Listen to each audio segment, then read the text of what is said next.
process that you went through mentally to get to this place where you're like, I'm going to sing on my own songs and I'm going to sing about the things that I see around me every day because no one else is doing it? Sure. I think that I listen to music very eclectically. And like a lot of the stuff we were talking about yesterday when we did a little sound check, we were talking about Frank Zappa. I always like Frank Zappa stuff because it's like just strange. And I like music that's like a little strange. Same. Like I like the Bill Ward stuff. I like Nowhere stuff.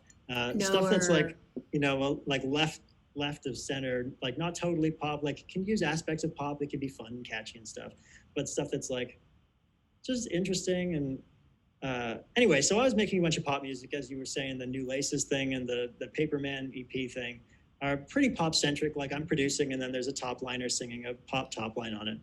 And the more I did that, the more I would be in a session and be like, we could write a song about something else. Like we could make it sound like a love song, but it could be about something else. And I was just trying to go in that direction. Especially after Clear, I felt like 15 million streams, like I've accomplished this.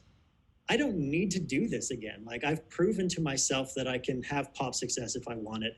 And I don't feel like I want it. Yeah. So I was trying to do something that was a little like less conventional. Like I've had the classic rock phase and I've had the jazz phase, and I learned theory from a 20th century classical guy, and I'm making electronic music. And so I'm kind of like looking around and I'm like, all of this could be combined into something much more than what I'm doing. Yeah.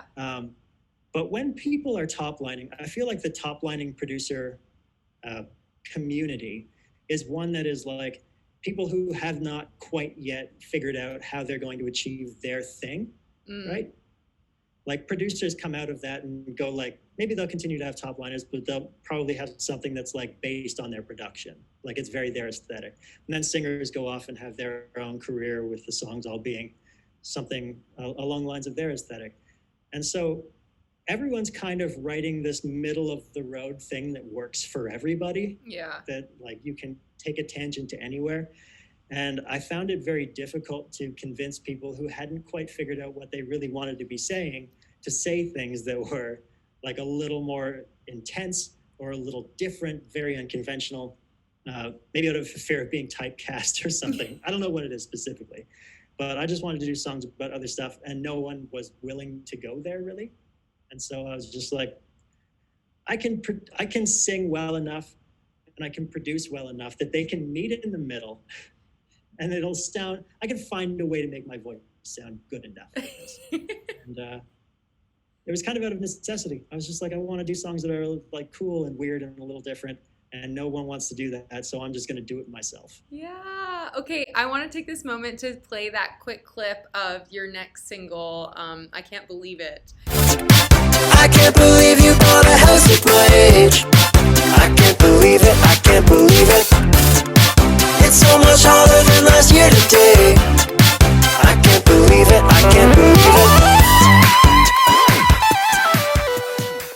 Was it like cathartic to you to write these songs, or were you just laughing your ass off the whole time? Like, did you ever have a moment while writing these that you were like...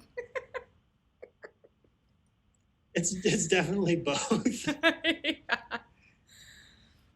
Yeah, it's definitely just me leaning into like, I'm going to write songs that are different. Let's see how that turns out. Yeah. And like, if you look at like a random sampling of the last 3 Januaries, like I've mostly finished the album before January 2021. The album is mostly done at that point. And you can see in January 2021, I'm like, here's what we're doing now. Like, this is it's going to be very, very ridiculous. Yeah. And so, I'm just kind of leaning into like, there's an idea. Let's make it into a song real quick. Like, no matter how stupid it is. I was going to say, I want the album to be sort of like a meme about climate change, you know? Because like, no matter what horrible thing happens in the world, like it's trending and there are memes about it. Was it called Stay-At-Home Popstar before quarantine, or was that a post-quarantine album title? No, this is incredibly frustrating. The first thing I had before even the first song demo was the title of the album. Oh my God. That's crazy. So that would have been Yeah, early 2019, I was like, my next album is going to be called Stay-At-Home Popstar. And You I don't did know this exactly to what the us. songs are going to be. You caused So- quarantine. It gets a little worse than that, actually. What? So, taking a page from Eminem's early albums, I wanted to have, and like any hip hop album, really, I wanted to have some skits. Oh, on the please. I album. love skits so And much. I was thinking a lot about, future stuff. And I was on the subreddit for futurology, but I was also spending a lot of time on the subreddit for collapse. Oh, Can you tell? nice. Yeah.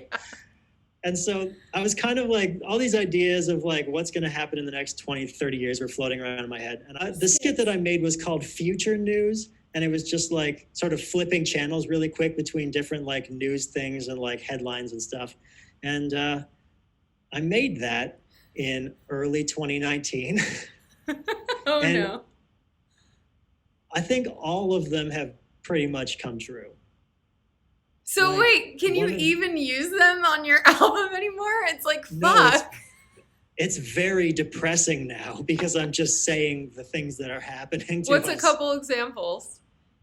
So I predicted a global pandemic called El Paso virus. Oh my God. Well, it comes from a prediction that had been floating around collapse and futurology subreddits that was, as climate change worsens, there are going to be climate refugees, people who move countries to get away from worsening environmental conditions. Yeah. And just like in the States, they're going to be put in migrant camps because the rising climate and the tension is going to play right into the hands of those right-wing fucks that try to like blame it on immigrants. And so they set up camps, and in those camps, the conditions aren't good. This was before all of this was happening. Like even the kids in cages Oh thing, it my was before that. God. Before that was a major headline. It's very distressing. Well, I don't know what would I have do been in better. part feel guilty. Yeah, right? Like, I mean, maybe your powers of manifestation are just that strong. Like, I mean, you did convince yourself Yeah. to go to jazz piano school and become a musician full time. So perhaps you do have something to do with this. I don't know. I almost. So I'm going to rewrite it, but I'm going to make it very positive this time. Oh, there you go. Positive affirmation. It's just going to be a sketch that's like, oh boy, 2026, look at all this money I've got.